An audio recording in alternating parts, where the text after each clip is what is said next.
On refait le Mac, le podcast chaque semaine, vous retrouvez sur le site www.onrefaitleMac.com. Le débat high-tech numéro 1 en France, mais également en Belgique, grâce à notre partenaire Belgium iPhone qui nous diffuse chaque semaine. Cette semaine, on va s'intéresser à l'appareil photo de l'iPhone et de l'iPhone 5S. Tous les détails, c'est dans le sommaire. La fine équipe dont refait le Mac s'intéresse cette semaine à l'appareil photo de l'iPhone 5S. Que vaut le téléphone d'Apple par rapport à la concurrence? Peut-il tenir la comparaison avec un vrai appareil photo? Nous avons posé la question à un photographe, Yuri Lanquette. Ce portraitiste, entre autres Kurt Cobain, Bob Marley ou encore Zazie, dégaine désormais son iPhone et plus seulement son réflexe. Une expérience également menée par National Geographic. Le Salon Magazine a confié à l'un de ses reporters un iPhone 5S. Les photos publiées valent-elles celles d'un réflexe? Débat, on refait le Mac, épisode 144, l'iPhone 5S, l'appareil photo killer. On refait le Mac. Avec comme chroniqueur cette semaine dans la régie, la magnifique régie de Tech TV, Fanny Bouton de fannysparty.com et de melty.fr. Bonjour Fanny, de retour de Tokyo. Ouais, c'était bien. Ça te réussit, hein, Tokyo, je tiens à le dire. C'est de voir des Gundam. Ouais, bah c'est magique. Est-ce que Fanny, tu peux gronder les gagnants du concours ORLM WD, car tous les gagnants n'ont pas envoyé un petit mail pour venir, pour pouvoir recevoir leur colis. Donc n'hésitez pas à m'envoyer un mail à olivier@onrefaitleMac.com pour recevoir le cadeau offert par WD et des disques durs, donc profitez-en, hein, sinon on en fera bénéficier d'autres encore, on attendra encore une semaine, après ce sera trop tard. Pour savoir la liste des gagnants, il suffit de vous connecter sur les numéros précédents. Vous le savez Fanny, c'est notre vigie des réseaux sociaux, c'est elle qui va récolter vos questions sur Twitter. N'hésitez pas donc à poser des questions ce soir sur l'appareil photo, sur la photographie, l'iPhonographie, en posant la question avec l'hashtag ORLM. Autre habitué d'On refait le Mac, Rodrigo Sepulveda-Schulz, de retour après plusieurs semaines d'absence. Bonjour Rodrigo. Bonsoir. Tu sais que plusieurs semaines, ça commence pas après 2, ça commence après 3. Oui. Donc ça fait juste après 2 semaines d'absence. Tu nous as quand même posé un beau lapin la dernière fois. Hein. J'étais occupé. Oui, j'en doute pas. Pas Eric Ingrand. Je voudrais juste surenchérir sur ton commentaire. Oui, il faut envoyer Fanny tous les mois à Tokyo. Elle est resplendissante. Ouais, allez-y, payez-moi les billets, je prends. On va se cotiser. Pas de Cédric Ingrand ce soir car il est de matinale d'Elsie, donc il faut qu'il se lève tôt, on pense à lui. Pas de Monsieur X parce qu'il est d'urgence chez son patron, donc on pense à lui également. Mais on a pas mal, on a un beau casting ce soir à commencer ici dans le plateau de Tech TV avec Emmanuel Pampuri, un habitué d'On refait le Mac, que vous connaissez des machineurs, que vous connaissez également pour son site pampuri.net. Bonjour Emmanuel. Salut Olivier. Alors on sait que tu es connu comme étant un spécialiste de la vidéo, mais tu es avant tout un photographe. Et oui, j'ai commencé par l'image fixe avant de bifurquer vers l'image animée. Et pour porter un verdict sur l'iPhone 5S, savoir s'il va abandonner son appareil photo, son réflexe, son compact, un vrai photographe de profession, Yuri Lanquette. Bonjour Yuri, merci d'être avec nous. Bonjour Olivier, très content d'être à On refait le Mac. Oui, et puis alors, on t'a contacté par des amis communs, j'ai appris que tu regardais l'émission, ça nous fait très plaisir. Yuri, tu es très connu dans la profession, notamment parce que tu as à ton tableau de chasse des noms prestigieux plutôt dans la musique. Je pense à Bob Marley, à Nirvana, à Mano Negra ou encore Zazie, dont tu as tiré plusieurs fois le portrait. Tu as réalisé notamment de nombreuses pochettes de disques et des couvertures de magazines, rock and folk, best, faut pas les nommer. Tu es également un globetrotter qui aime bien se balader de ci de là et dégainer chose nouvelle dans l'univers d'un photographe, son iPhone. Tu peux un petit peu nous expliquer, et puis tu as même fait récemment des expositions parmi lesquelles il y avait des œuvres tirées à partir de l'iPhone. Tu peux nous expliquer comment l'appareil photo a un petit peu migré vers la téléphonie, comment l'iPhone aujourd'hui prend une place de plus importante dans ton quotidien de photographe? Je crois que c'est pas exactement comme ça qu'il faut le dire, c'est plutôt que le téléphone est un outil qu'on a sur soi tout le temps, ce qui n'est pas toujours le cas d'un appareil photo, et qu'effectivement il permet de faire des photos qu'on n'aurait peut-être pas fait si il avait fallu penser le matin à prendre son appareil photo avec soi ou le trimballer toute la journée. C'est vrai que le téléphone est quelque chose qu'on a beaucoup plus près de soi qu'un appareil. La première vertu d'un téléphone, c'est qu'on l'a toujours sur soi, donc forcément on le dégaine plus facilement. C'est également ton opinion, Rodrigo. C'est aujourd'hui ton premier vecteur de photo, le téléphone. absolument. Moi, je ne sors pas de chez moi sans mes clés. Parfois, j'oublie mon portefeuille et parfois, j'oublie mon téléphone, mais c'est très rare. Donc, je l'ai toujours sur moi et dès qu'il y a quelque chose à prendre, je peux dégainer mon téléphone. Donc, c'est effectivement la première qualité. La deuxième, et Yuri nous en parlera, les appareils réflexes, les gros appareils photo font souvent peur aux gens que l'on photographie, et pour des instantanés ou pour des choses plus discrètes dans la rue, le faire avec un téléphone comme le fait tout le monde, même s'il est de bonne qualité, ça permet de prendre des photos qu'on prendrait difficilement autrement. Et on regarde aux reporters de guerre dans le temps, dans les années 50, 40, les Cartier-Bresson, ils se prenaient avec un petit Leica, ça permettait de faire des photos comme ça. Oui, ils les prenaient même depuis la hanche, ils prenaient des photos comme ça sans gêner. Et comme tout le monde a aujourd'hui un téléphone, on ne le remarque pas quand on prend une photo, ou à peine. Yuri, Emmanuel, votre avis, effectivement, l'iPhone est moins perturbateur et attire moins l'attention qu'un appareil classique? On va dire, la limite, elle se situe plutôt entre les appareils réflexes, qui sont des gros appareils qui sont très visibles et qui immédiatement vous cataloguent comme photographe professionnel, et tout ce qui a l'air de vous faire passer pour un touriste ou pour le gars qui est juste en train de faire sa petite photo comme ça au passage. Donc la limite, elle se situe pas tellement entre le téléphone et les appareils photo, mais plutôt entre tout ce qui peut être interprété par les gens qu'on photographie comme étant l'œuvre d'un amateur qui est là pour s'amuser ou qui ne sait pas ce qu'il est en train de faire, et ce qui est immédiatement perçu par les gens comme étant professionnel. Il y a un côté beaucoup plus anecdotique quand on sort, en effet, moi j'appelle ça du matériel de belle-mère. En vidéo, on a le même phénomène, et surtout avec l'arrivée des appareils photo qui filment. On a même assisté il n'y a pas très longtemps à Canal+ qui s'est amusé à faire un truc sur le déplacement de François Hollande aux États-Unis. Ils n'avaient pas le droit de rentrer de caméra pour filmer une interview assez importante. Et par contre, ils avaient le droit de rentrer un appareil photo. Donc, ils sont rentrés avec un appareil photo, ils ont filmé avec l'appareil photo. Je te rassure, c'est la même chose avec Apple. Tu veux faire une photo d'un produit d'Apple, tu es dans ton badge presse avec un appareil photo, on te dit non, mais n'importe qui avec son iPhone, il n'y a aucun problème. Donc, on voit la même chose. Moi, ça m'est arrivé à 2 reprises. Une fois en boîte, il y a quelques années, à Miami. Et j'avais mon appareil photo sur moi. Gold is best, Rodrigo, gold is best. Mais c'était un 40D à l'époque, un Canon 40D. Et le vigile, quand il m'a vu le sortir à l'étage, dans le petit club VIP où on était pour la petite fête, il m'a fait sortir et déposer à l'entrée mon appareil photo. Et tous les autres avaient un point and shoot, donc un petit appareil de poche. Certains faisaient des meilleures photos que mon 40D, je pense au Leica X2 ou le X1 à l'époque. Et voilà, dehors. Catégorisé professionnel, pas le droit. Et pareil pour un concert de Moby, laisser l'appareil photo effectivement à l'entrée, mais j'ai du coup shooté avec le téléphone portable. Aujourd'hui, donc, ton usage principal du téléphone, ou du moins au début, lorsque les premiers iPhones sont arrivés ou les premiers photophones sont arrivés, donc c'est le fait de l'avoir toujours sur toi et pouvoir saisir l'instant. En instant, on pense à instantané. On sait que les photographes utilisent beaucoup autrefois, du temps de l'argentique, des instantanés, des polaroïdes comme sorte de brouillon. Est-ce que ça a été le premier usage que tu réservais à ton téléphone? Non, parce que déjà, je m'en suis jamais servi comme d'un brouillon, puisque déjà, par définition, les appareils numériques permettent de faire directement ce qu'on faisait autrefois en faisant un Polaroid puis en exposant un film. Donc c'est vraiment ce qui m'a amené à me servir de l'iPhone. C'est d'abord le fait qu'il soit tout le temps là, ce qui n'était pas toujours le cas de mes appareils photo, et le fait que les limitations même qu'impose l'appareil oblige à... c'est un exercice de style. Il y a un type d'image, chaque appareil permet de faire finalement des images qui seront différentes. On ne fait pas les mêmes images au Hasselblad, au Leica M6, avec un réflexe mono-objectif, avec un compact. Et donc effectivement, et comme c'est très limité comme outil photographique, on va dire, ça oblige à se dire, bon ben voilà, on est dans ce cadre-là, et dans ce cadre-là, qu'est-ce qu'il y a éventuellement d'intéressant à photographier. Peut-être être un peu plus créatif et de faire une faiblesse quelque part une force.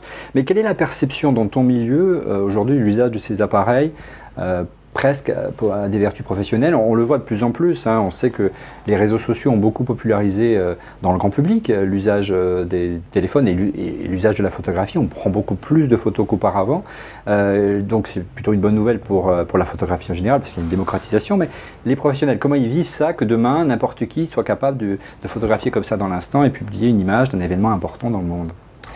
En général, ils vont à la quincaillerie. ils achètent de la corde assez solide et ils s'accrochent à la première poutre et ils se pendent. Ouais. Non, sérieusement, si tu veux, c'est à la fois intéressant d'une manière générale parce que ça permet à tout un tas de gens qui auraient eu peur de l'appareil photo de faire des images. Et effectivement, grâce à cette multiplication dans le tas, il y a tout un tas d'images intéressantes qui sortent. En revanche, et assez curieusement, cette libération dans la création rend l'idée de pouvoir en faire un métier et donc de pouvoir développer une carrière, un style, avec le temps que ça peut prendre, de plus en plus difficile. Parce qu'effectivement, c'est valable pour la musique, c'est valable pour pas mal d'autres formes d'expression artistique, ça entraîne un effet de surproduction et de surdisponibilité qui rend difficile ensuite la possibilité d'envisager d'en faire une carrière. Donc il y aura de plus en plus de photographes, je pense, mais de plus en plus qui seront en train de faire un autre métier à côté et qui feront ça comme un moyen d'expression ou un hobby, ce qui n'a... D'autant plus, Yuri, Emmanuel ou Rodrigo, que la grande mode et ce qui a popularisé beaucoup l'usage de l'iPhone notamment, c'est l'arrivée de ces applications et de ces réseaux sociaux qui permettaient d'ajouter des filtres, donc d'améliorer, je dirais, le rendu naturel d'une photo, de l'améliorer de manière générale. C'est très populaire aujourd'hui, le format carré de l'Instagram qui est maintenant très populaire.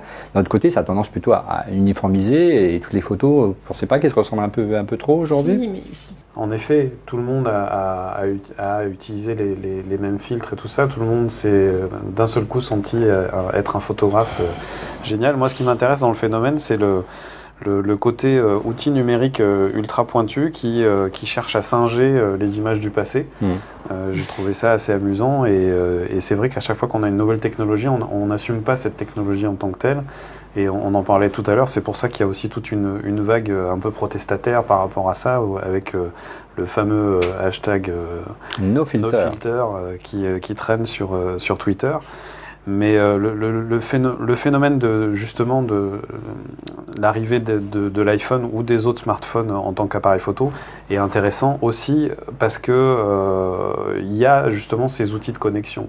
Il y a aussi la possibilité avec son téléphone, son smartphone, de faire l'image, mais de la partager instantanément. C'est vrai que quand on a un réflexe, quand on a un boîtier, et ça les constructeurs d'appareils photo l'ont bien compris, puisqu'on a de plus en plus d'appareils photo qui sont connectés en Wi-Fi, qui intègrent des applications qui nous permettent de se connecter et de diffuser depuis l'appareil photo.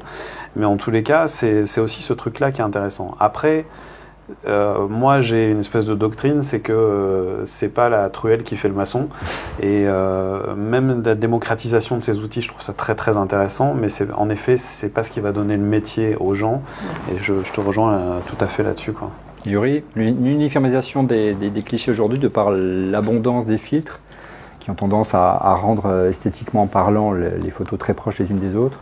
On ne sait plus où est la réalité de... Voilà, il le disait, aujourd'hui, la mode sur les réseaux sociaux, c'est de préciser via l'hashtag NoFilter pour dire, regardez, j'ai vraiment saisi un instantané, un moment parfait, j'ai pas triché. Oui, mais enfin, si c'est pour publier au final une photo de la pizza que tu as bouffée, non, une belle photo, de ton chat, et malheureusement, 90% des photos sur Internet, est-ce qu'on publie comme ça, justement, directement sur les réseaux sociaux sans réfléchir, de toute façon, ne présente pas un grand intérêt avec ou sans filtre.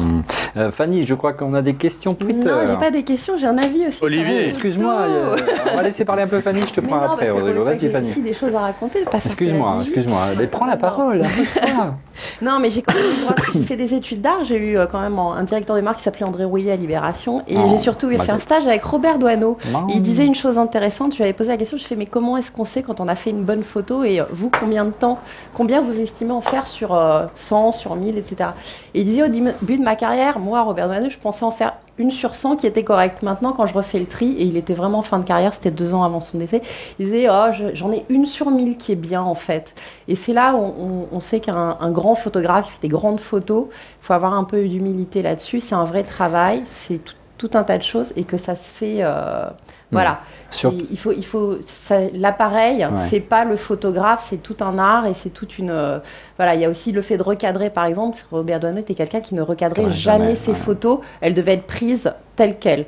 Et c'est ça un vrai photographe. C'est un vrai boulot aussi. Ouais, une petite réaction, Yuri, sachant qu'aujourd'hui on a un petit peu le déclencheur facile avec le numérique. Tout à fait d'accord. À l'époque, on faisait attention au tirage. Tout à fait d'accord avec ce que disait Doisneau et qui justement, moi, me semble. Ce qui est un petit peu préjudiciable avec cette possibilité justement d'envoyer tout de suite ces photos sur les réseaux sociaux, etc., c'est qu'il n'y a absolument aucun recul vis-à-vis de ce qu'on propose aux gens.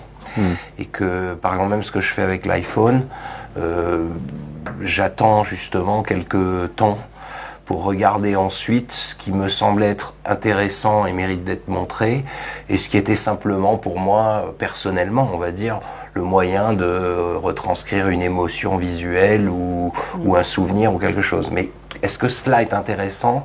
Pas forcément. Voilà. Je ne sais plus qui a dit que si tout le monde a le droit de s'exprimer, pas tout le monde a quelque chose à dire.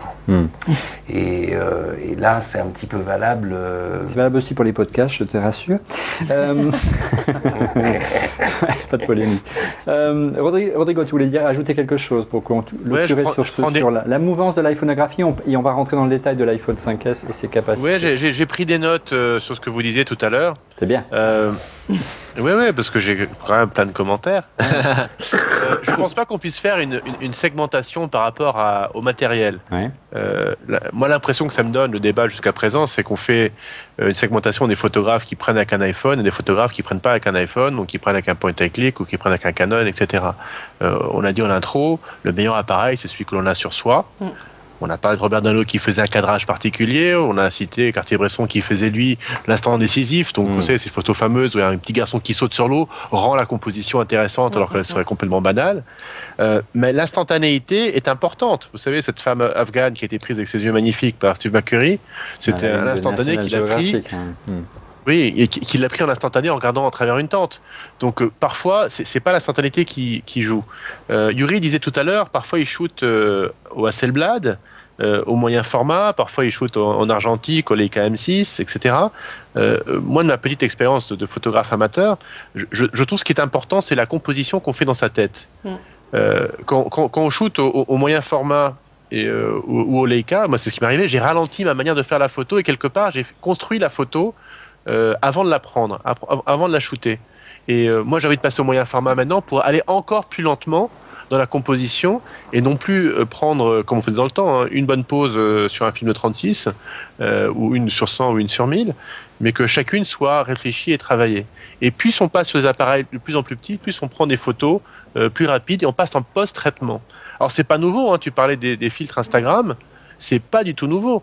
Dans le temps, un photographe, Yuri me contredira ou pas, mais on prenait une teinte particulière suivant le film qu'on prenait. Tu vois, si on prenait un X400 chez Kodak, on savait qu'on aurait un certain grain en noir et blanc le soir. Si on avait passé en Fuji, on savait qu'on aurait plutôt une teinte verte. Donc il y avait uniformisation. Quand on prend un Leica, on reconnaît le blur, le bokeh derrière, le côté un peu flouté derrière, on les reconnaît assez rapidement.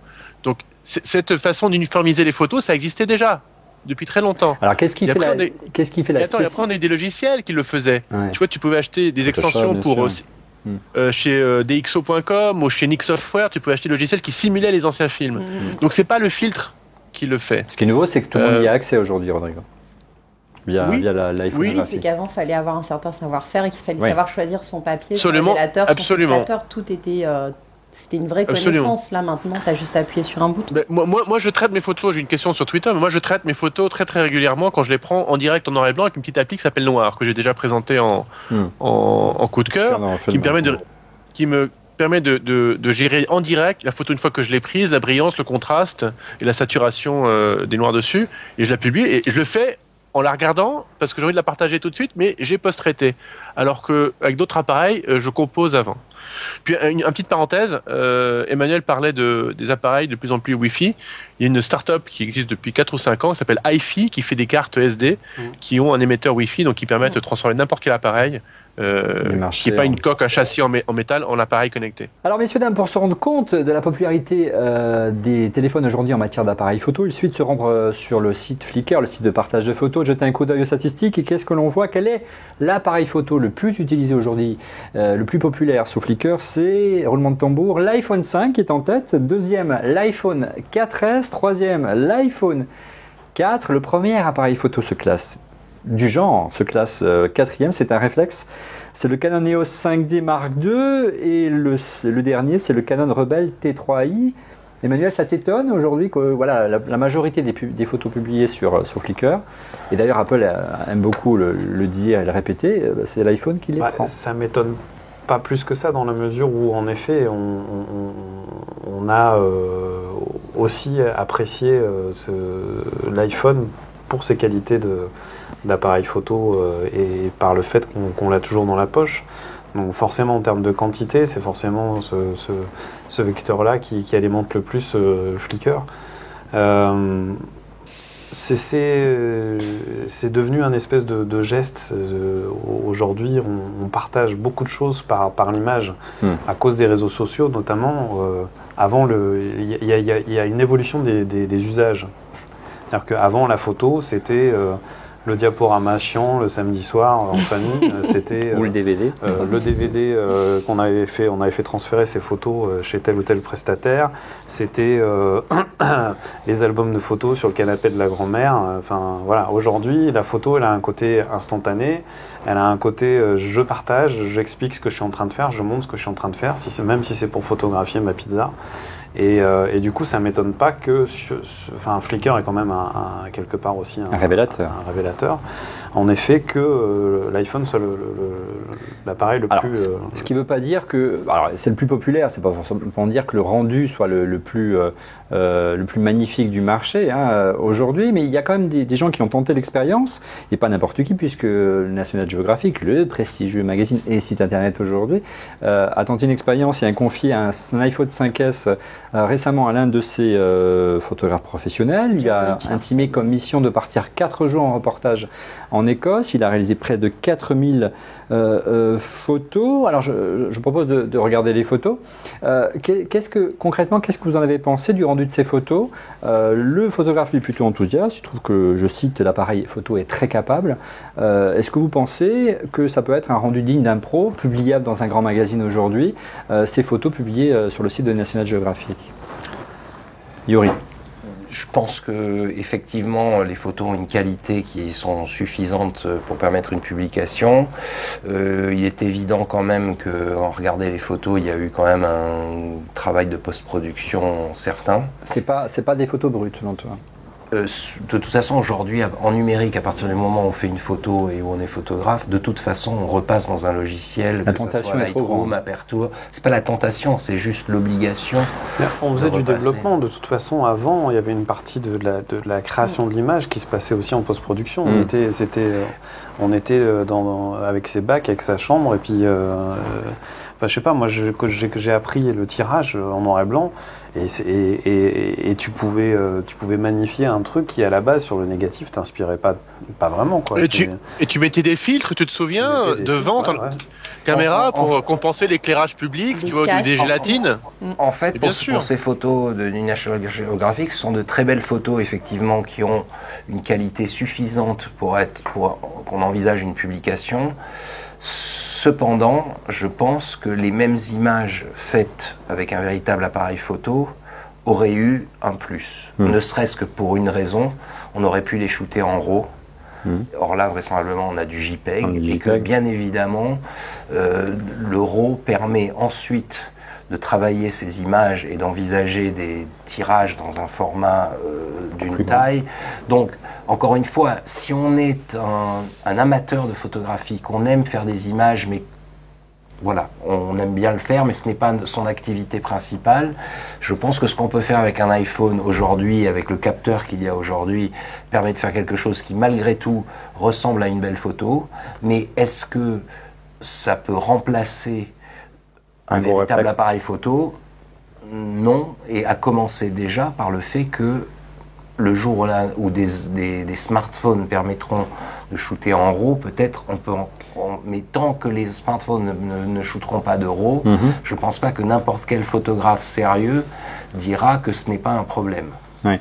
Tu en as pensé quoi, Rodrigo? Tu aurais pu imaginer que le National Geographic publie comme ça une photo d'une telle qualité issue d'un appareil photo il y a encore quelques années, Rodrigo? Moi, ça me gêne pas Quoi de chemin parcouru quand même?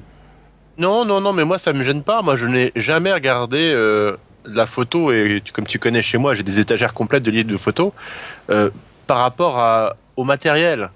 Je me souviens d'une expo au MoMA à San Francisco de Richard Avedon, où il avait fait des portraits, donc très près du visage, tu vois, de l'Amérique profonde.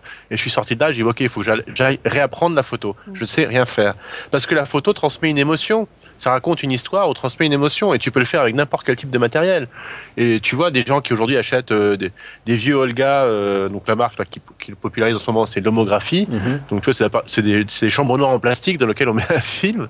Ben, ça montre une émotion pareille. Donc c'est pas grave que ce soit fait avec un iPhone. C'est pas ça qui est le plus important. Je suis d'accord, c'est pas grave que ça soit fait avec un iPhone. Ouais. Et je pense qu'une belle image est une belle image, et je préfère une image prise avec même un iPhone de vieille génération, mais avec quelqu'un qui sait faire passer une émotion, qu'une photo prise par un gros appareil professionnel qui ne dégagera rien. Mais en revanche, la même image prise par la même personne au même moment et au même instant, je pense que pour l'instant, si on le fait avec un véritable appareil photo, on aura une latitude de créativité beaucoup plus importante, ne serait-ce que parce qu'en post-production et à partir d'un fichier RAW, on a une latitude de travail beaucoup plus importante. Mais c'est bien évident que je préfère une belle photo par un bon photographe pris avec un cul de bouteille, ça pourra le faire mieux. Ouais. Voilà. Olivier ? Oui. Je voudrais expliquer un petit peu ce que raconte Yuri sur le RAW, si je peux. Oui. Brièvement, parce qu'on est en retard, Rodrigo. Vas-y. Très rapide. Oui, le RAW, c'est une option que l'on active sur son appareil photo. On prend soit en RAW, soit en JPEG, soit dans les deux formats. Il y a deux grandes différences entre le RAW et le JPEG x3. Un, c'est la taille. Le RAW, il y a beaucoup d'informations, donc ça fait des gros fichiers. Compression. Deuxième chose, le RAW, il n'y a pas de compression, alors que sur le JPEG, il y a une compression, donc on perd du détail si on veut agrandir la photo, mais la plupart des photos sont faites pour le web aujourd'hui, donc c'est pas très grave. Mais si on veut faire un beau livre, ou un agrandissement, une exposition, tu vois, on perd en compression et on voit la pixelisation avec le JPEG, qu'on ne verrait pas avec le RAW. Mais surtout, le RAW, et là c'est un petit peu technique, a un espace de couleur beaucoup plus large que ce que l'on voit avec l'œil. Pour simplifier, l'appareil photo, je sais pas si vous voyez mes mains, en RAW prend ça en couleur et l'œil ne voit que ça. D'accord. Donc il y a une conversion qui est faite. En fait, c'est pris en noir et blanc avec un algorithme particulier, bayésien d'ailleurs. Il faut transformer le RAW que l'œil ne voit pas bien en une JPEG, un espace de couleur comme ça. Donc il faut réduire en fait l'information pour faire un JPEG. Ça permet de faire quoi? C'est que quand vous avez des photos qui sont surexposées, par exemple vous avez des grosses taches de blanc, on peut aller chercher plus d'informations sur la droite pour compenser sur l'image. Ou quand c'est trop sombre, on peut aller chercher plus d'informations sur la gauche et les ramener au centre. Ça veut dire que le RAW a, dans le fichier original, beaucoup plus d'informations qui permettent de retraiter une image qui, s'il avait été prise en JPEG, n'a pas cette information-là. Donc ça permet le post-traitement beaucoup plus simplement. Une personne qui a profité de l'iPhone 5S quasiment depuis sa sortie, qui a pu l'essayer sur le terrain, c'est Fanny, elle n'est pas loin de moi. Tu reviens de Tokyo, tu as beaucoup shooté avec. Est-ce que tu as abandonné ton réflexe pour pouvoir faire tes reportages là-bas? Clairement, moi j'ai un 600D au quotidien pour travailler, pour faire surtout de la vidéo en général, mais j'emmène souvent aussi pour faire les photos. Là, je t'avouerai que pour un souci de poids, et parce que l'iPhone 5S c'est vraiment un très bon appareil photo compact, clairement. Y a plein d'endroits où j'ai pas emmené mon réflexe par flemme de porter l'appareil et d'avoir des belles photos. J'ai juste emmené un petit accessoire qui sera mon coup de cœur aussi, qui est le HoloClip, qui permet de faire entre autres des macros. On a fait des macros sur des araignées assez énormes, mais on était à moins d'1 centimètre et la photo, une des photos est vraiment magnifique. Je pense que j'aurais même pas réussi à la faire avec le réflexe. Donc voilà, ouais. C'est clairement dans la poche pour le quotidien et pour faire des photos de paysages, de portraits, etc. En plus avec l'option rafale, donc pour choper des moments de vitesse, si on veut vraiment attraper, je sais pas, une personne qui passe en vélo, un le mode rafale qui n'avait pas été mis en avant par Apple. On l'a découvert un peu par hasard en laissant le bouton appuyé sur l'écran et on s'est rendu compte qu'il y avait un mode rafale qui manquait tellement à l'iPhone jusqu'à maintenant qui était présent sur les autres téléphones du marché. Et ça permet vraiment de choisir sa photo dans tout le shooting. C'est moi j'en suis vraiment très contente et j'avoue que du coup je prends moins souvent mon réflexe sur certaines sorties. Brièvement, Emmanuel, on a vu effectivement, Fanny le disait, énormément d'accessoires sortir pour améliorer le rendu photographique de sa photo. On sait qu'un téléphone, par définition, la focale elle est fixe, donc c'est pas forcément évident de faire tout ce qu'on aimerait faire avec un appareil photo ou avec un téléphone. Quel regard tu portes sur ces accessoires, Emmanuel ? Il y a un peu à boire et à manger, c'est-à-dire que c'est aujourd'hui carrément mettre un téléobjectif aujourd'hui, on peut mettre un grand angle, on peut mettre... bref. On a tout un tas de systèmes qui se clipsent, qui permettent de rajouter des visions à 360 degrés également. Il y a même des gens qui font des trucs totalement aberrants, c'est-à-dire qu'on peut monter des optiques Nikon ou Canon qui sont prévues pour des capteurs full frame devant l'appareil photo de l'iPhone, ce qui est un peu aberrant parce qu'on a forcément des histoires de conversion de focale et qui sont complètement débiles, excusez-moi le terme. Mais il y a surtout un marché qui est assez phénoménal, puisqu'en ce moment il y a énormément de constructeurs qui sont justement dans la recherche absolue de l'accessoire qui va transformer en effet ce téléphone en véritable appareil photo. Voilà. Et il y a des choses, on en parlera peut-être plus tard, qui existent. On en a parlé chez Sony notamment. Tu peux en parler maintenant. Qui sont les fameux petits QX là, c'est carrément un appareil photo qui va se clipser sur un objectif. C'est pas qu'un objectif, c'est un objectif et un capteur. On n'utilise que l'écran en fait et la partie stockage et toute l'interface de l'iPhone logicielle et sur l'iPhone. Ça marche aussi sur Android avec des Samsung, des Xperia et ainsi de suite. Et donc voilà, il y a deux modèles, le QX10 et le QX100 qui communiquent en Wi-Fi. Qui communiquent en Wi-Fi avec le téléphone et qui une espèce de greffon qui colle carrément un appareil photo sur le téléphone. Mais là, Yuri, à quoi bon s'armer d'une myriade d'accessoires si on perd la praticité de l'iPhone, à savoir le fait de dégainer et de shooter, quoi. Parce que là, il faut autant prendre un appareil photo. J'allais dire, où on a effectivement que son iPhone, et c'est une solution envisageable aujourd'hui comme appareil photo, et là, effectivement, je conseillerais aux gens de s'acheter 2 ou 3 accessoires qui leur permettront, quand viendra l'occasion de pouvoir faire la photo qu'ils ont envie de faire. J'allais dire, si en revanche des gens comme moi ou en général des photographes professionnels qui ont déjà dans leur sac, moi j'ai mes réflexes mono-objectifs, et puis j'ai un petit compact efficace qui tient dans la poche, c'est sûr que mon iPhone, je n'en ai besoin que pour quand justement je n'ai pas pensé à prendre ces 2 appareils-là. C'est vrai que s'il faut prendre un petit sac dans lequel il va y avoir l'objectif, dans ce cas-là, autant prendre un petit compact avec ça dans sa poche.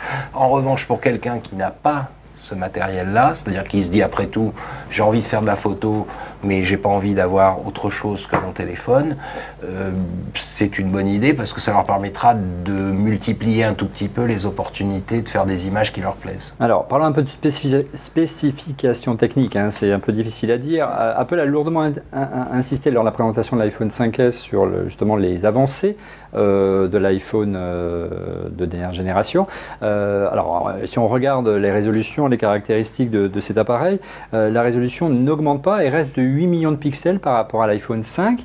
Apple semble ne pas vouloir suivre la tendance des grands constructeurs de téléphones aujourd'hui dans une course à la puissance. Est-ce que c'est la vraie voie? On sait qu'aujourd'hui, et Fanny l'a eu entre les mains, il y a des téléphones qui montent jusqu'à 41 millions de pixels. Fanny, c'est le Nokia Lumia 1020. Oui, tout à fait. Moi, je suis un peu du parti pris d'Apple. C'est la course au pixel sur un compact. Au bout d'un moment, je vois pas trop l'intérêt. C'est vrai que le Lumia fait bien son boulot, le rendu est bien, mais pour du tirage 10-15 ou du web, j'en vois pas l'intérêt, tu vois. Donc, et puis ça pèse lourd. Après, il faut plus de mémoire, il faut plus d'espace sur les disques et quoi sur. Alors, par contre, ce que j'ai vraiment trouvé génial, souviens-toi, Cédric nous en avait parlé dans cette émission, c'est que le Lumia, il a la possibilité de le connecter à une coque qui passe simplement qu'une coque de protection. C'est aussi une batterie et accessoirement, c'est une sorte de système qui te permet de transformer ton téléphone en un vrai compact avec le grip pour mettre Faut bien tenir l'appareil avec le déclencheur et c'est assez bluffant quand même comme usage. Non, mais tout à fait. Ça le transforme carrément en compact et voilà. Mais après, c'est vrai que moi, est-ce que c'est utile d'avoir ce genre d'appareil ? 41 millions de pixels, je préfère carrément passer à un vrai réflexe, honnêtement, pour faire de la photo. C'est une tendance qu'on peut observer de toute façon aussi sur les fabricants d'appareils photo en général. Canon, sur son 5D Mark III, n'a pas rajouté des millions et des millions de pixels par rapport au boîtier qui est sorti 3 ans auparavant.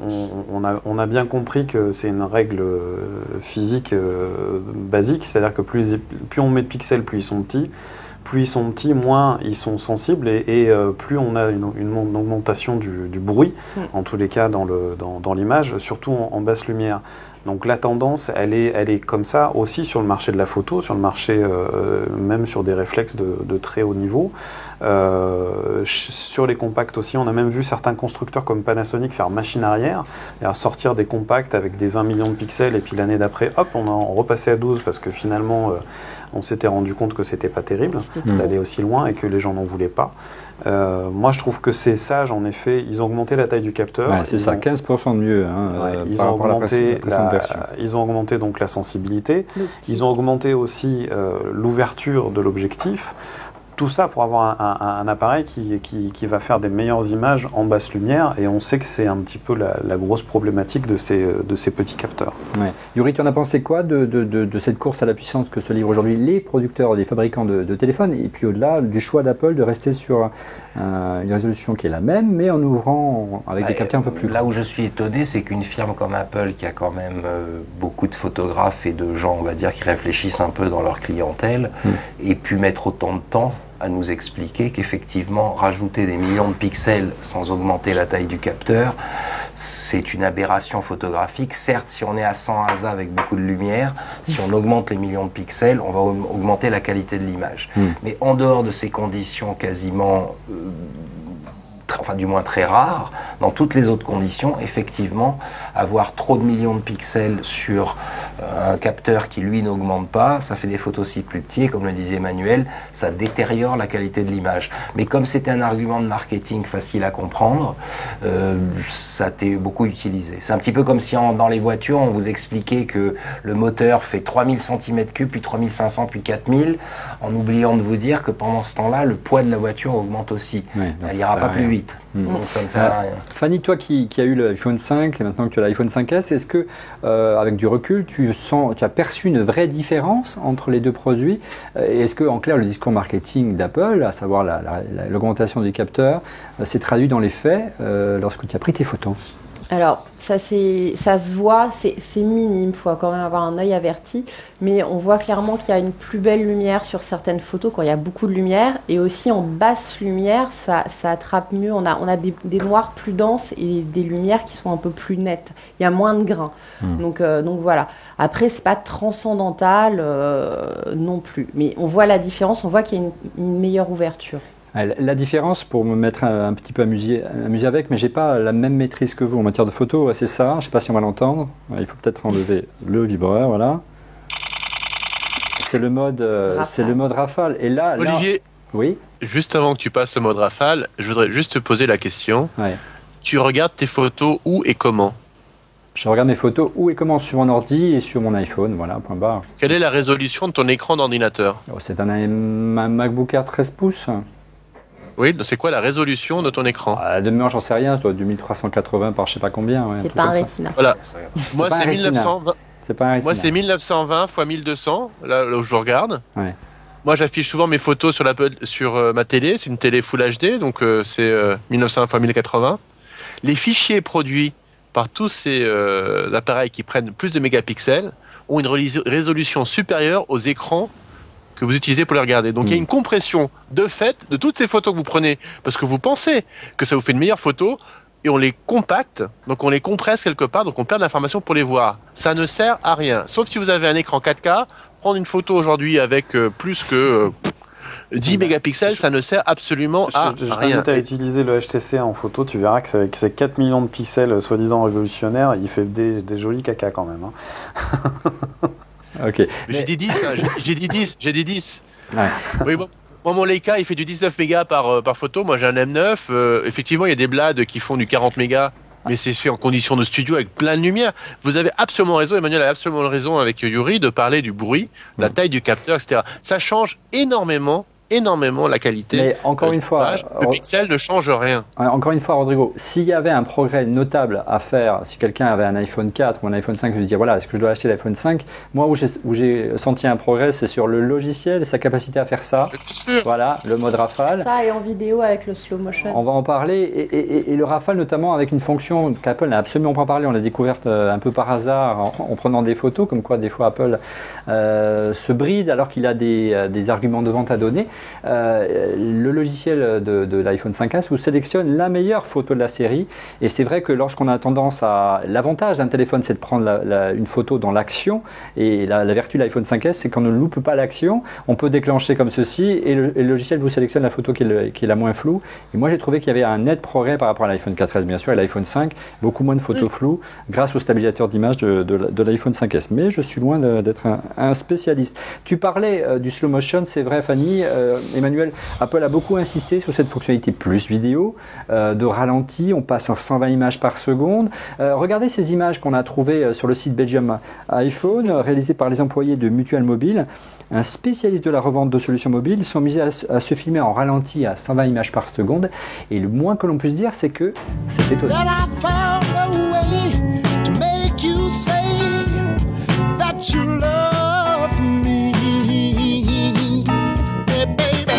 Didn't go for that. It's a natural fact that I wanna come back. Show me where it's at. I'm so tired of being alone. I'm so tired of being alone. Won't you help me, girl, soon as you can. Alors le slow motion, Emmanuel, c'est une tendance forte aujourd'hui en matière de vidéo. Ça se répand beaucoup dans les appareils, dans les caméras que tu testes pour ton site et pour ton blog.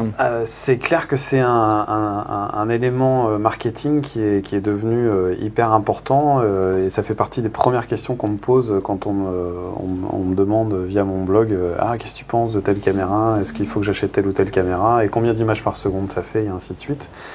La publicité en use beaucoup, le cinéma, les blockbusters hollywoodiens aussi. On a des caméras comme on a même une marque qui s'est spécialisée là-dedans avec la fameuse Phantom qui fait plus de 1000 images par seconde.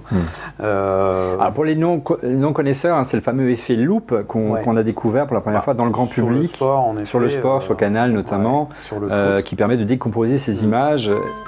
Voilà, ça veut dire qu'on a bientôt terminé. La fameuse Phantom, qui est une caméra qui est devenue la reine du slow motion, en effet, qui fait plus de 1000 images secondes. Mais c'est des caméras qui coûtent une fortune aujourd'hui. C'est incroyable ce qu'on peut faire aujourd'hui avec un simple appareil photo. Je ne doute pas que les autres appareils du marché vont le faire aussi, mais voilà, aujourd'hui. Donc la tendance, c'est en effet de copier ces caméras. Il y a aussi la Red Epic qui monte jusqu'à 300 images secondes en résolution 2K. Enfin, il y a tout un tas de caméras qui deviennent un peu spécifiques sur ce genre de procédé. Et forcément, on a tendance à vouloir apporter ces technologies aussi dans des appareils un petit peu plus grand public. Donc moi, je trouve ça plutôt amusant. Plus on a des outils pas chers et plus on peut s'éclater avec. Moi, plus je suis content, quoi. Et surtout que le calcul est en instantané. On peut changer le slow motion sur la vidéo et ça se fait en direct. Et c'est là où on voit la puissance du nouveau processeur de l'iPhone 5S. Ouais. C'est vraiment impressionnant. On peut le faire aussi après, d'ailleurs. On peut recaler le ralenti si on a besoin ou pas l'utiliser du tout, puisque de toute façon, la prise de vue en mode normal, ça change rien. L'iPhone, son côté extraordinaire, et n'importe quel smartphone du marché, quelque part, c'est la capacité à rajouter des logiciels pour traiter, modifier, etc., des choses qu'on n'a jamais eues. Il n'y a jamais eu d'extension des réflexes. Donc tous les logiciels que l'on peut rajouter dessus pour les modifier, c'est vraiment ça qui est super. Après la connectique, on peut le faire avec des choses externes. Et si on revient aux bases de la photo, moi ce qui me gênait à l'iPhone de base, c'est pas tout ce que l'on a dit. L'iPhone fait des aberrations optiques. C'est-à-dire que ça déforme, quand vous prenez des lignes droites, les lignes droites, elles sont déformées en forme de tonneau. Ça, c'est extrêmement emmerdant. il y a des sociétés qui font des logiciels, j'ai cité DxO par exemple, qui corrigent ça pour tous les grands boîtiers du marché, les Canon Nixon, chez lesquels il n'y a presque pas d'aberration optique. Après, il y a des aberrations chromatiques, c'est que les couleurs sont décalées. Tout ça peut être traité en logiciel, et demain, dans un iPhone 6, 7 ou 8, on pourra mettre ça pour corriger ce qu'il y a sur la caméra. La deuxième chose, quelqu'un a dit un jour, donc je vais faire comme Yuri, je ne sais pas qui l'a dit, que la lumière est à la photo ce que le vent est à la voile. Et le métier du photographe, c'est de capter l'exposition. Et l'exposition est calculée sur 3 critères, qui sont l'ouverture, la vitesse, n'est-ce pas, et la sensibilité. Aujourd'hui, sur l'iPhone, on peut pas changer la sensibilité, on peut pas dire je veux être en mode comme dans le temps, 100 ASA ou 400 ASA ou 800 ASA, et on va s'arrêter là parce qu'après on le fait plus, même si on monte à 116 ou je sais pas quoi. On peut pas changer l'ouverture. Conclure, Rodrigo. Ouais, mais si je veux faire une profondeur de champ pour un portrait ou une profondeur de champ pour autre chose, je peux pas le changer. Et la vitesse d'exposition, je peux pas. Est-ce que tu as déjà fait Jojo avec une application qui s'appelle 645 Pro? Ah bah non, bah voilà. J'avais besoin de toi pour me le dire. Je t'invite à télécharger 645 Pro. Il y a toujours une application pour ça, Rodrigo. Qui est devenue une référence en la matière. Et qui a la particularité d'augmenter le poids des fichiers. Justement, tu parlais du RAW tout à l'heure. On n'est pas en RAW, mais on a un traitement de l'image qui est nettement plus qualitatif que ce que fait l'appareil photo, l'application photo d'Apple. Et on a la possibilité de gérer tout un tas de paramètres manuels, dont la sensibilité, la balance des blancs et tout un tas de choses qui sont très intéressantes. Mais tu as réussi à coller Rodrigo, je suis pas peu fier ce soir. Je suis pas venu pour rien. Yuri. Et moi non plus. Yuri, Rodrigo, citer quelques défauts concrets d'un téléphone, l'iPhone en général, hein, la téléphonographie, je sais pas comment on pourrait l'appeler. Qu'est-ce qui manque aujourd'hui à ces téléphones et à l'iPhone 5S peut-être en particulier pour finir de te convaincre et peut-être à l'adopter de manière un peu plus professionnelle et pas simplement comme étant ton téléphone, un peu comme ton téléphone que tu dégaines plus facilement. Alors, une focale fixe, on l'a dit, peut-être un souci de profondeur de champ, ça c'est ses propres réflexes quand même, on peut pas le faire aujourd'hui sur un iPhone. Je pense que, ça rejoint un peu ce que disait Rodrigo, c'est-à-dire que le parfait appareil photo, il est relativement lourd, un petit peu lourd pour pas que la main tremble trop. Il a un viseur optique et non pas une visée à bout de bras parce que ça c'est juste anti-photographique et ça c'est valable même pour des appareils photo qui sont vendus et qu'on photographie comme ça. C'est pas la bonne manière. À l'œil, on voit beaucoup mieux, on a beaucoup plus une idée de ce qu'on est en train de photographier. Donc en théorie, par son ergonomie même, le téléphone n'est pas un bon appareil photo. Pour toi, le form factor de l'iPhone, malgré son système si on parle d'un bon appareil photo, a priori, c'est quelque chose avec lequel on vise, qui a suffisamment de poids pour que quand on déclenche, on n'ait pas de risque de bouger, et qui fasse du RAW. Donc, si effectivement... Aujourd'hui, on n'y est pas, en termes de form factor. Voilà, et je pense qu'a priori, moi, ce qui me convaincra, ce sera plutôt le jour où, je ne sais pas, on parlait tout à l'heure du Leica M9 ou du Sony RX100, le jour où ces appareils photo-là permettront derrière de téléphoner, et là j'aurai effectivement... moi ce qu'il me faut c'est l'appareil photo qui téléphone plus que le téléphone qui fait des photos. Alors il faut que tu ailles voir, Samsung a sorti oui, j'ai d'ailleurs essayé. Petit boîtier, mais malheureusement il n'y a pas de RAW, il y a pas un tas de choses qui sont... Mais c'est le début, Le Galaxy Zoom. Le Galaxy S4 Zoom qui n'est plus ni moins qu'un Galaxy...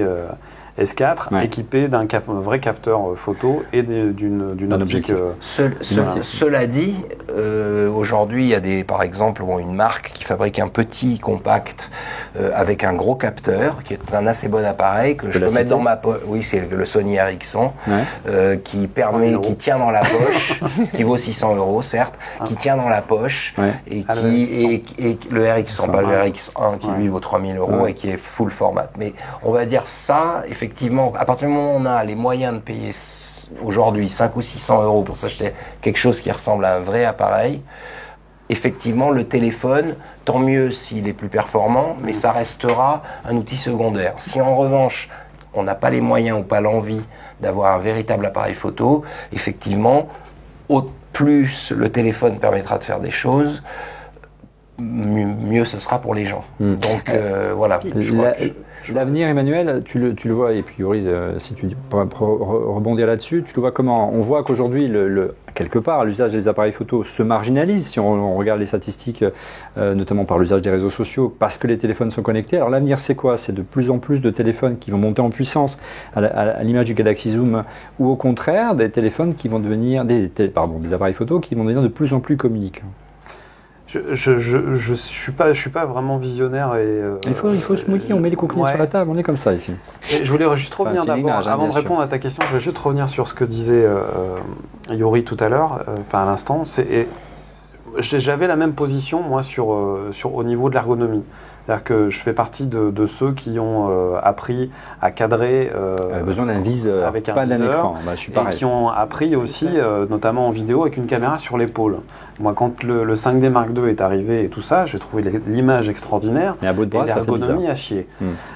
Et pour moi, ça, c'est pareil. C'est-à-dire que les capacités sont extraordinaires, mais l'ergonomie reste totalement à bannir, quoi. Ça, c'est l'iPhone. Hein. Mais j'ai vu des gamins s'acheter un 5D et faire des films incroyables, alors que moi je suis incapable de le faire en ayant le point qui soit bien fait, avec le truc à bout de bras comme ça. Et je me suis dit, au final, c'est peut-être moi qui suis un vieux con et qui n'ai pas envie de me remettre en question et de réapprendre les choses différemment. Ouais. Donc voilà, c'est clair que moi j'ai besoin d'un viseur, j'ai besoin quand j'ai envie de faire de la photo, je prends mon réflexe. Maintenant au quotidien, je suis bien content d'avoir ça dans la poche parce qu'il y a des moments où j'ai envie de faire de la photo au quotidien et où j'ai pas mon réflexe. Voilà. Pour revenir à ta question sur l'avenir, pour moi l'avenir il est là. En fait. Qu'est-ce que c'est que ce drôle d'objet? Je trouvais ça débile. Pomme dessus. Quand tu vois dans les concerts, quand tu vois devant les monuments, des gens faire des photos avec leur iPad. Les Japonais. Non, parce qu'ils sont un peu myopes comme moi, c'est pour ça qu'ils ont un gros visage. Mais au final, là, il y a un truc au niveau ergonomique. Une prise en main, une capacité avec un grand écran qui te permet d'avoir une vision de ton cadre qui est assez incroyable. Moi, je pense qu'il y a intérêt à bosser sur les capacités photo de ça. C'est vrai qu'il y a du travail pour ce modèle-là, en tout cas. Voilà. Si je peux me permettre. Oui, là, il y a du boulot. Mais enfin, voilà. Pour moi, je pense qu'il y a un truc à jouer là-dessus. Peut-être que je vais en choquer quelques-uns, mais voilà. L'appareil photo, la tablette. Yuri? Ah bah déjà, là, tu en choques un, c'est moi. Puisque précisément, je trouve que ce qu'il y a de plus enquiquinant dans l'iPad, pour moi, encore l'iPhone... mettons, mais l'iPad comme appareil photo, c'est quand même... parce que tu as un iPad peut-être grand format. Mais, en attendant, t'as un gros pad, me semble pas... Attends 15 jours, tu verras, ce sera plus facile. Me semble pas ce qu'il y a de plus facile. Mais bon, après, chacun voit midi à sa porte.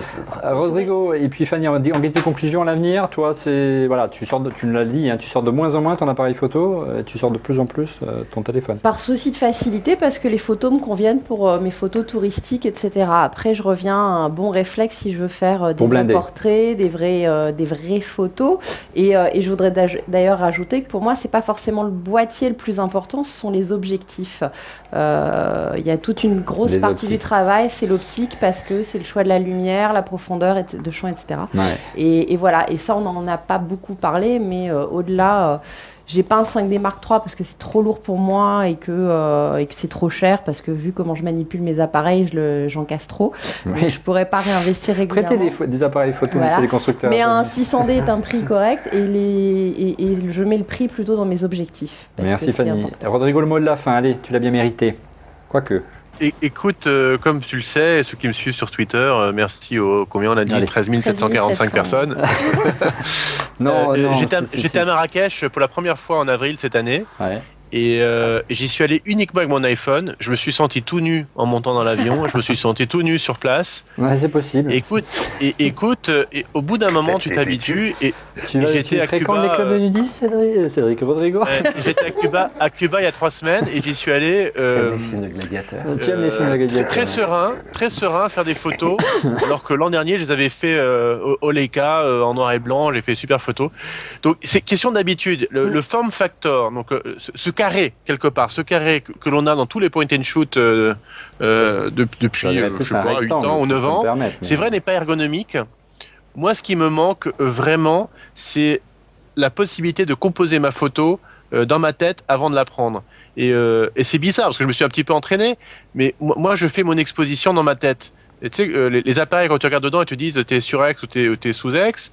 Moi je regarde le ciel, je regarde ce que je prends, ce que j'ai comme lumière, et je suis très souvent tout juste ou à tu as un tiers de stop de la bonne exposition. Et ça, je sais pas le faire avec l'iPhone. Et c'est ça le plaisir de prendre la photo, c'est de se dire composer, la bonne lumière, etc. Voilà, et tu fais une chouette photo. Merci. Moi, c'est un plaisir, tu vas faire une photo. C'est pas Merci Rodrigo. En tout cas, on a essayé d'être le plus complet concernant la photographie et les smartphones, essayer de résumer à peu près les tendances du moment. Ce produit, on a essayé de résumer en somme qu'est-ce qui valait vraiment. Il y a des progrès véritablement d'une génération à l'autre. Moi, j'ai beaucoup apprécié, je vous l'ai dit, le ralenti, le slow motion. Maintenant, le plus simple, c'est de vous faire une idée. Et si tu veux me tirer le portrait, c'est le moment, mon cher Emmanuel. Je crois que c'est le moment en rafale. Mais non, il a un 5. Je crois que c'est le moment, par contre, de la rafale des coups de cœur de Rodrigo. Les coups de cœur, tout de suite. Allez, on commence tout de suite par Fanny pour les coups de cœur. Alors mon coup de cœur, moi, du coup, je l'ai pris dans la thématique. C'est pas récent, mais justement, c'est ce petit objectif qui est le holoclip qui permet de faire du grand angle, du fisheye et de la macro avec son iPhone et donc avec son iPhone 5S, et ça marche très très bien. C'est pour l'appareil en tout cas qu'on a là. C'est vraiment un super accessoire, donc je vous le recommande, et ça prend pas de place. Il n'est pas très encombrant. Voilà. La qualité optique de cet engin, je suis... Ouais, il est un peu dubitatif, notre ami Emmanuel. Mais bon, non, je vais te montrer mes photos que j'ai fait avec. Non, mais je l'ai. Il est dans un tiroir. J'ai un cadeau à donner, à offrir à quelqu'un. Voilà, oui. Est-ce que je peux squatter le micro de Fanny? Vas-y. Bonjour à tous. Il y a Jonathan Ive qui a des années un Leica qui sera mis en vente. C'était mon coup de cœur, Emmanuel. Oh, excuse-moi. C'est incroyable. Mais vas-y, continue. Attends, t'asseoir. Pardon, je me disais c'est dans la thématique. Et non, vas-y. Donc, Jonathan Ive a designé un Leica qui sera mis en vente. Le Leica M. Voilà, de la fondation RED. Mais il n'est pas tout seul, il est avec Mark Newson, qui est un autre, qui est un ami et autre designer. Ouais. Voilà, puisqu'il va vous faire coucou, puis embrasser Fanny. Les moyens sont bons, mon cher. Donc il sera en vente le 23 novembre à Sotheby's, ou passé par New York, Rodrigo, on ne sait jamais. Entre ça, si tu prends ton jet privé. Voilà, et les fonds iront à la recherche contre le sida, oui. Et ici en plateau, Emmanuel, ton coup de cœur cette semaine? Alors moi, mon coup de cœur, c'est du stockage de chez GTech. Car en vidéo, on n'arrête pas de stocker, en 4K, en Full HD, et j'en passe les meilleurs. Incroyable. Donc ça s'appelle le GDoc EV. Oh, et, ça donne envie. Allez, vends-nous ça un peu mieux. Je sais que tu étais enthousiaste avant le début de l'émission, et puis là, je te sens sur la réserve. Vas-y. Non, mais moi, je trouve cet appareil assez génial. Donc c'est un dock qui permet de mettre 2 disques durs qui sont utilisables en standalone, c'est-à-dire qu'on peut les brancher directement sur un Mac. Voilà, c'est les disques de poche qu'on glisse à l'intérieur d'une station d'accueil, mais les disques de poche sont USB 3 et la station d'accueil est Thunderbolt. Voilà. Ça a l'air de t'exciter aussi. Ouais, c'est formidable. Et l'idée, c'est la toute beauté. Mais au-delà, l'idée, c'est que du coup, la vitesse, c'est la vitesse du Thunderbolt pour les disques. Ouais. Et donc, si tu pars en portage Uri, si tu pars en portage Emmanuel, tu glisses ton disque dur à l'intérieur et tu les récupères après. Le principe, c'est d'utiliser sur son laptop, sur le tournage, au niveau du shooting, d'avoir la possibilité d'utiliser ces petits disques auto-alimentés sur le terrain et de pouvoir derrière les connecter dans un dock qui envoie du bois, comme on dit, au niveau des performances. Et qui c'est qui fait ça, tu as dit? C'est GTech. G-Technologie, très bien. Une marque à suivre. Alors, Rodrigo, tu es pressé de partir. Dis-nous vite tes coups de cœur. Mais là, je suis en extase totale devant 645 Pro MK2 de Michael Ardaker qui coûte 3,49 €. Ça permet de contrôler absolument tout ce que je vous ai dit que je ne savais pas contrôler sur mon iPhone. Non. Ça a l'air top, je suis en train de le downloader. C'est un énorme coup de cœur. L'application dont on parlait Emmanuel tout à l'heure, c'est ça? Absolument. Celui qui t'a collé tout à l'heure, tu peux dire, c'est ça? Ah non, il m'a pas collé. Là, il me rend service. Je vais l'inviter à déjeuner. On va ouvrir une bonne bouteille. C'est bien. Deuxième coup de cœur depuis des années et des années. Ouais. C'est un type qui vit de ça. Il a un business model tout simple de l'affiliation. Donc, tu peux cliquer sur son site partout pour acheter des trucs. Il s'appelle kenrockwell.com. C'est un passionné de photo. Il teste absolument tout. Il fait des comptes rendus de tout. Alors c'est un petit peu un Stakhanovitch de la photo. Il a des partis pris très très rigides, mais c'est extrêmement précis comme comparatif, comme étude de chacun des appareils. Il y a une histoire surtout pour tous les appareils de la Terre. C'est super. Moi, je le lis régulièrement rien que pour me détendre. Je vais voir ce qu'il raconte sur les derniers appareils. C'est beaucoup mieux que n'importe quel magazine photo du marché, y compris les voisins d'en dessous. Le monde de la photo, c'est très bien. On les apprécie beaucoup. Le monde de la photo. C'est super. Ce qu'il fait, c'est vraiment super. Et non, c'est vraiment super. Et un site qui a été racheté par Amazon, dpreview.com. C'est pareil, c'est des tests en général entre 5 et 10 pages de n'importe quel boîtier sur les boîtiers photo. Et donc quand vous voulez acheter un nouveau truc, allez regarder. Et Pampionnier.net quand même, Rodrigo, quand même, de temps en temps. Mais attends, je finis de parler. Fais-nous le service après-vente. Ouais. Non mais très sérieusement, Ken Rockwell pour l'usage. Si ça correspond à ce que vous voulez en faire de cet appareil photo, et DP Review pour une analyse très technique de votre appareil. Moi, je lis ça tout le temps. Si je peux me permettre une petite d'appuyer ce que tu viens de dire sur DP Review, le truc qui est super, on va faire un petit coup de cocorico. On les a cités déjà 2 fois. C'est DxO maintenant qui fait de la technologie spécifique pour justement faire des bandes d'essai qui fournit le matériel et les logiciels pour tester les appareils. Parce qu'avant, on pouvait pour pas. le prestigieux Digital Preview dont vient de parler Rodrigo. Tu as encore un petit coup de cœur derrière les fagots ou c'est terminé, Rodrigo? Et c'est une boîte formidable. J'ai déjà cité en coup de cœur 20 000 fois DxO. C'est super ce qu'ils font. Maintenant, ils le font en embarqué. Il ne m'écoute plus. Oui, dernier coup de cœur, Rodrigo. Monsieur te demande si tu as un dernier coup de cœur. J'en ai un, parce que vous savez, j'ai des ampoules Wi-Fi chez moi qui sont extrêmement pratiques pour faire une discothèque, passer tout en bleu, tout en rouge ou n'importe quel sens. Avant, ce n'était gérable que par votre smartphone. J'en avais que 3, maintenant j'en ai 6, c'est chiant. Donc non, je les gère avec mon Mac. Et sur mon Mac, j'ai trouvé une petite appli qui est payante, mais que ça marche pour OS 10, ça s'appelle huemenu.com. D'accord, il faut que tu allumes ton Mac pour allumer la lumière, c'est très pratique. Merci Rodrigo. Non, mais moi, j'ai un Mac de bureau qui est tout le temps allumé, tout le temps. Il fait du bruit, c'est une horreur. Merci. Merci Rodrigo. Yuri, ton coup de cœur pour ce soir, ou ton coup de gueule. Ouais, à bientôt Rodrigo, merci. Ton coup de cœur ou ton coup de gueule, si tu en as un ce soir. Le coup de gueule, je pense que ça nous mènerait assez loin. Donc, allez, on sait plus. Non, il y a tellement, disons plutôt les coups de cœur. C'est dommage parce que là, Rodrigo vient de me piquer. Il t'a piqué ton coup de cœur? Moi, c'est Edouard Marquis. Non, c'est effectivement parmi les sites de photos, un des plus intéressants, c'est DP Review, parce que je trouve effectivement ils sont très précis. Ça explique bien les nouveautés. Ils sont pas non plus bornés puisque ça les gêne pas justement de parler d'iPhonographie ou voilà. Sinon, je suis pas très aussi technoïde que vous. Donc parmi les objets qui m'ont beaucoup plu, on va dire sur la dernière année, il y a les enceintes Libratone qui je trouve sont constructeurs danois. Qui sont très pratiques et qui ont vraiment un super son. Moi, qui est toujours, il faut avoir un peu les moyens aussi. Qui est toujours pas trop aimé la stéréo, le fait que ce soit la source, surtout pour écouter des musiques. Des enceintes sans fil AirPlay, c'est ça, en Wi-Fi. Oui, mais surtout le son est vraiment très agréable. Voilà, le rendu. Et sinon, donc, j'en ai déjà parlé tout à l'heure, j'aime bien, même s'il n'est pas parfait, parce que pour l'instant, aucun appareil montre-le bien à la caméra, qu'on le voit bien. Mais la caméra est en face de toi. Allons-y. Voilà, shoot la caméra. Le petit Sony RX100 qui est, on va dire aujourd'hui, le meilleur rapport taille, qualité d'image que l'on puisse imaginer, et qui effectivement me permet là aujourd'hui d'avoir dans la poche un appareil avec lequel on contrôle tout ce dont on parlait tout à l'heure et qui permet de faire de la photographie dans un encombrement très réduit. Et depuis que je l'ai acheté, j'allais dire, j'en suis... Tu m'as presque délaissé ton iPhone. Le prix de... Non, j'ai les deux. Ouais. En fait, ça, je l'ai presque tout le temps. L'iPhone, je l'ai tout le temps avec moi.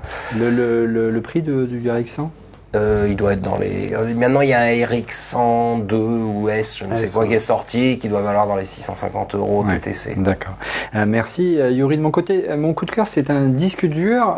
Ça fait longtemps qu'on recherche à la rédaction d'écrire des disques durs Wi-Fi qui permettent de sauvegarder, un peu comme fait depuis maintenant pas mal de temps la time capsule d'Apple. Le souci de la time capsule d'Apple, c'est que il est parfois difficile de pouvoir se la payer, tout simplement. Ce disque dur, il s'appelle le MyCloud. Il se branche sur c'est WD qui le fait. Il se branche sur votre boîtier ADSL en Ethernet. Il est accessible donc en Wi-Fi par le Mac. Il est compatible Time Machine, donc on peut faire ses sauvegardes. Mais il va plus loin dans la mesure où il permet également de se connecter sur ce disque dur de l'extérieur de la maison. On peut s'y connecter depuis une application iPhone, depuis une application iPad de n'importe où dans le monde, y compris sur votre Mac. Et l'idée, c'est de pouvoir faire son cloud personnel. C'est une nouvelle version qui a été présentée la semaine dernière. L'idée, c'est aujourd'hui, vous craignez peut-être pour vos données sur le cloud, vous n'avez pas forcément envie d'investir dans du cloud, dans du Dropbox, etc. Vous achetez ce disque dur et c'est votre disque dur cloud personnel. Votre cloud est à la maison. Et l'originalité également, c'est qu'on peut dupliquer les disques durs. Parce que vous allez me dire, l'avantage du cloud, c'est que s'il y a un incendie à la maison, et bien effectivement, mes données restent en sécurité. On peut multiplier les disques durs et puis multiplier éventuellement et diminuer ainsi les risques de perte de données. Et ça coûte pas très cher, 149 €. On est loin du prix de la TAM capsule. Ça s'appelle le WD My Cloud et c'est déjà disponible. Merci mesdames, messieurs d'avoir participé à ce 144e numéro d'On refait le Mac. Vous retrouvez Fanny chaque semaine dans On refait le Mac et très prochainement au mois de novembre pour la Fanny's Party. Fanny, c'est bien ça? La 50e, celle de Noël. Celle où on vient. Tout le monde vient avec un cadeau, tout le monde repart avec un cadeau. Et cette fois-ci, je serai rendez-vous promis. Rodrigo qui est toujours là, donc on lui dit au revoir. Rodrigo, merci d'avoir attendu. On se retrouve la semaine prochaine. Tu as l'heure, la semaine prochaine. Absolument. Et puis pour ceux qui veulent, j'ai déjà mis sur Twitter, donc twitter.com/Rodrigo, tous les liens des coups de cœur. Oui, il veut des followers, c'est ça. Il veut des followers. Prête-en, @Fanny's Party. Oui, donne-nous un peu des followers, ce soit un partage un peu. Vous retrouvez Emmanuel sur son blog pampuri.net et puis l'actualité des machineurs en ce moment, qu'est-ce que c'est, Emmanuel? C'est plein de choses. C'est une séquence promo. Ouais, séquence promo. Qu'est-ce qu'on vient de finir? On vient de travailler sur un magnifique documentaire d'Éric Guerrado et Karen Marciano sur les enfants acteurs qui va être diffusé, je crois, le 23 octobre sur Canal+. On travaille actuellement sur un long métrage qui s'appelle La Duchesse de Varsovie, qui est produit par La Vie est Belle, qui va sortir en 2014. Et le 26 novembre sortira Macadam Baby, qui est un long métrage sur lequel on a travaillé de la caméra, donc tourné en RAID en 5K jusqu'au DCP, le fameux fichier numérique qui diffuse dans les cinémas. Voilà, un film de Patrick Bossard qui est un film, une espèce de comédie romantique teenager qui va sortir ça va me plaire, ça, moi je suis avant Noël avec Arthur Junio, Arthur Dupont, François Civil. Et j'ai oublié le nom de la comédienne qui va me taper. Écoute, voilà. tu seras donc tu vas être obligé de revenir pour nous expliquer tout ça au moment de la sortie du film. Merci Macadam Emmanuel. Baby. Merci Emmanuel. Et Yuri, on te retrouve si on veut te suivre sur ton site, Yuri. L'enquête.com, sur ton Facebook, si tu nous acceptes comme ami. L'actualité, qu'est-ce que c'est en matière d'exposition? J'ai 2 expos, une en novembre sur, entre guillemets, mes années punk, à l'époque où j'étais pas vraiment photographe, où j'étais plutôt journaliste et où je faisais les images de manière accessoire, on va dire. On aurait bien aimé que tu nous en parles ce soir, parce que c'est pas le sujet de l'émission, mais c'est vrai que vu les rencontres que tu as pu faire tout au long de ta carrière, et on te la souhaite encore longue, tu dois avoir plein d'histoires étonnantes à raconter. Et puis une autre expo en avril, autour de la dernière session photo de Kurt Cobain et de son groupe Nirvana, qu'il a fait chez moi en février 1994. Donc on fait une expo en avril avec toute la session photo qui sera présentée avec les planches contact, etc. Et puis sinon, ça sera mon quotidien d'éventuels reportages, soit pour la musique, soit pour des sujets plus magazines, on va dire. Et à partir donc après la première expo, celle de novembre, je retourne en Afrique où j'habite maintenant la plupart du temps, plus précisément à Dakar. Tu en as de la chance. Merci Yuri, n'hésite pas à nous appeler, à participer à l'émission depuis la plage là-bas et le soleil de Dakar. Tu reviens quand tu veux et quant à nous, on se retrouve dès la semaine prochaine. Au revoir.